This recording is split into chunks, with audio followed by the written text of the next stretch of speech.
नमस्कार मित्रांनो, मी योगेश 26 वर्षांचा आहे आणि शहराचा रहिवासी आहे. मी एक देखणा मुलगा आहे. ही गोष्ट त्या दिवसांची आहे जेव्हा मी इंजिनिअरिंग करत होतो. त्यामुळे मी दुसऱ्या शहरात शिकत होतो. कॉलेज शहरापासून खूप दूर होतं, त्यामुळे मला रेल्वेने जायचं होते. रेल्वे स्टेशनवर पोहोचल्यावर मला नंतर बसने प्रवास करायचा होता. मी उन्हाळ्याच्या सुट्टीनंतर कॉलेजला येत होतो. कॉलेजला जाण्यासाठी स्टेशनवरून बस पकडली. ती दुपारची वेळ होती. माझ्या सोबत बरेच सामान होते, म्हणून मी 2 सीट आधीच बुक केल्या होत्या. त्यामुळे मी पटकन बसमध्ये चढलो आणि आपल्या जागेवर बसलो. पुढच्या स्टॉपवर बरेच लोक बसमध्ये चढले, तेव्हा बरीच गर्दी झाली. माझ्या सीट जवळ एक आंटी उभी होती. मी तिला सीट देऊ केली, पण तिने मला नकार दिला, कारण माझ्याकडे खूप सामान होते आणि माझे आभार मानले आणि हसली. असेच खूप वेळ निघून गेला. आंटी दुसऱ्या बाजूला तोंड करून उभी होती. काही वेळाने जेव्हा बसमध्ये गर्दी वाढली तेव्हा आंटी माझ्या जवळ आली, पण तरीही तिचा चेहरा माझ्याकडे नव्हता. मी तिला म्हणालो, आंटी बसून जा, नाही तर कोणी बसून जाईल. तिचे पण पाय दुखत असतील. मग ती बसली. मी आपली बॅग साईडला केली. मी म्हणलो, मी आधीच या सीट बुक केल्या होत्या, पण तुम्ही खूप वेळचे उभे आहे, तर मला बरं नाही वाटत होते, म्हणून तुम्हाला बसा म्हणालो. तिने माझे आभार मानले. थोड्या वेळाने मी बॅग मधून बिस्किट काढले आणि खाऊ लागलो. तिला पण घे म्हणालो. ती आधी नाही म्हणाली. मग तिने एक बिस्किट घेतले. आता आम्ही बोलू लागलो. ती मला विचारत होती कुठे जात आहे. मी पण तिला विचारले तर म्हणाली, माझ्या मुलीला आणि आईला गावाला सोडून आहे. तिथे प्रोग्राम असल्यामुळे तुम्ही का बरं नाही थांबले. तर म्हणाली, मला जास्त सुट्ट्या नाही मिळाल्या आणि नवरा काय करते. ते म्हणाली, तो ट्रक चालवतो, त्यामुळे तो जास्त बाहेर असतो. असेच आम्ही खूप वेळ बोलत राहिलो. तिने खूप काही गोष्टी आपल्या सांगितल्या. मी पण आपल्याबद्दल सांगितले. मग तिला माझा नंबर दिला आणि म्हणालो, जर तुला माझी केव्हा पण आवश्यकता असेल तर मला फोन कर. थोड्या वेळानंतर माझे स्टॉप आले आणि मी खाली उतरलो. मी बसमधून खाली उतरलो तेव्हा मी पाहिले की आंटी पण खाली उतरली होती आणि माझ्या मागे उभी होती. मी रिक्षावाल्याला वाट बघत होतो. आंटी पुन्हा स्टॉपवरून माझ्या जवळ आली. मी तिला म्हणालो, तुम्ही पण इकडेच राहता का. तर तिने मान हलवली. मी रिक्षात बसलो तेव्हा मी पाहिले की आंटी खूप आनंदी होऊन मला बाय करत होती. त्यानंतर मी आपल्या ठिकाणी पोहोचलो आणि त्यानंतर माझे कॉलेज सुरू झाले. असे 10 दिवस निघून गेले. एक दिवस मला मेसेज आला, पण मी कॉलेजमध्ये होतो. नंतर मी हॉस्टेलवर पोहोचताच मी मेसेजचा रिप्लाय केला, पण तिकडून मला काही रिस्पॉन्स मिळाला नाही. काही वेळाने मी त्या नंबरवर फोन केला. नंतर मला कळले की तो आंटीचा नंबर होता. तिने आपले नाव प्रीती सांगितले. ती म्हणाली, मला एक ऑनलाईन फॉर्म भरायचा आहे.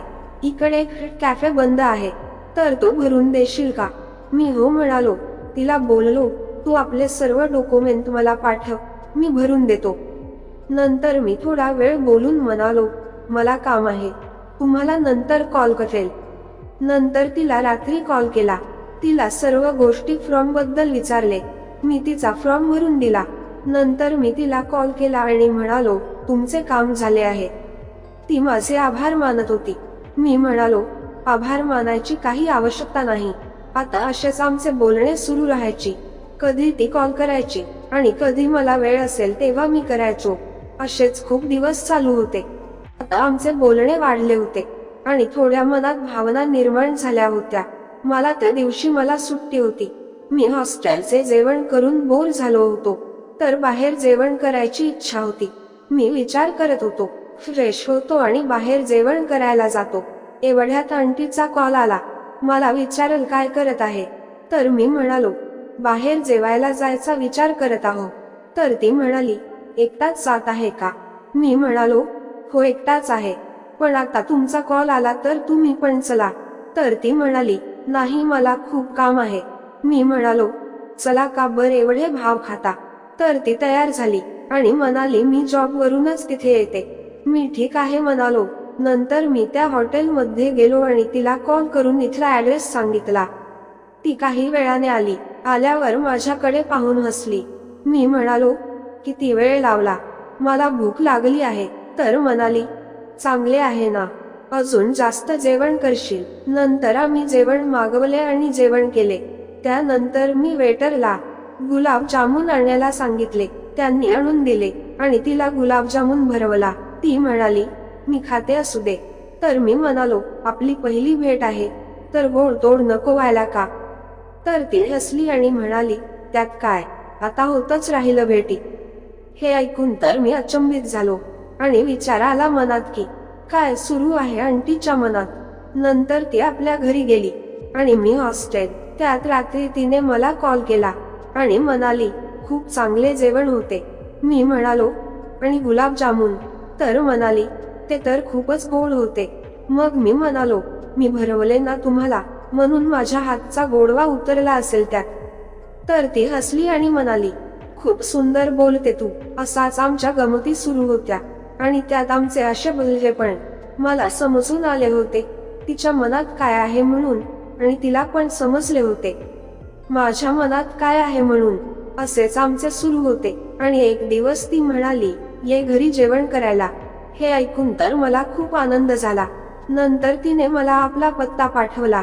मी म्हणालो, रविवारी येतो, तेव्हा तुला पण सुट्टी असते आणि मला पण. मी रविवारी दिलेल्या पत्त्यावर पोहोचलो आणि तिने दार उघडले. मी तिला पाहून दंग झालो होतो. ती छान मेकअप केला होता आणि सुंदर साडी नेसून होती. तिने मला सोफ्यावर बसायला सांगितले आणि माझ्यासाठी चहा करायला किचनमध्ये गेली. मी काही वेळा बसून राहिलो आणि मी किचनमध्ये पोहोचलो आणि तिला म्हणालो, चाय कशाला बनवत आहे? मला चाय गोड लागणार नाही. ती म्हणाली, चाय मध्ये साखर घातली आहे. तर म्हणालो, तूच एवढी गोड दिसत आहे, तर मला चहा गोड लागेल का? यावरती लाजली आणि म्हणाली, काही पण बोलते तू, आणि माझ्या हातात चहा दिला. आम्ही चहा पित होतो. ती माझ्याकडे पाहत होती आणि मी तिच्याकडे. ती म्हणाली, आता सांग, चहा गोड आहे ना? मी तिच्याकडे पाहून म्हणालो, बिलकुल नाही. आता आमचे वागणे वेगळे झाले होते आणि आमच्या अंगात आग लागली होती. मग ती म्हणाली, चला बसून चहा पिऊया.